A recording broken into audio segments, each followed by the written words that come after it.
I've seen some confusion as to why Turkey have already been eliminated after 2 games, and how the USA have already won their group after 2 games, despite the fact that technically Turkey could still overtake one of Paraguay and Australia on goal difference if they were to win their final game against the United States, and one of Australia and Paraguay loses their final game. So I've seen posts like this saying there are 8 spots for third place teams in the round of 32. How have Turkey already been eliminated? Because surely if they smash USA and Paraguay lost to Australia, Turkey and Paraguay would be on the same amount of points, but Turkey would have a higher goal difference. The reason is that FIFA have changed the rules when it comes to how they decide group positions when teams finish on the same amount of points. If you go back to Qatar and basically any World Cup previously, the tiebreakers were first decided by goal difference. So if 2 teams were on the same amount of points, goal difference was what split them. In the same way that in the Premier League, if 2 teams finish on the same points, goal difference is the first tiebreaker. But this year, there has been a change. World Cup groups are now separated by head-to-head records first. For the first time at a World Cup,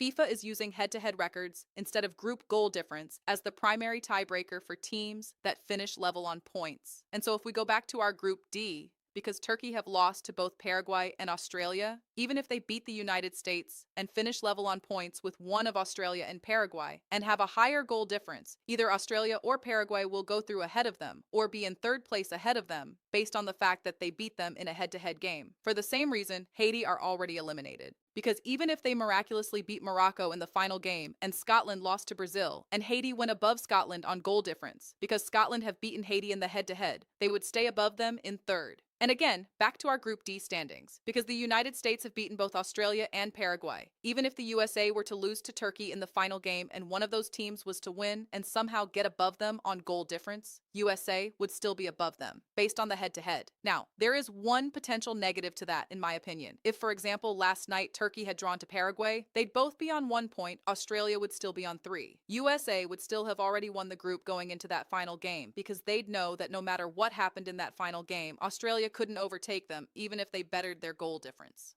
That game being a complete dead rubber would be at a disadvantage to Paraguay or Australia because Turkey would almost have a free hit at United States because they could rest players and not really be worried about losing the game. It would make no difference to the USA. Now, in this case, it hasn't happened, but that is something that could happen with the rest of the groups at this World Cup.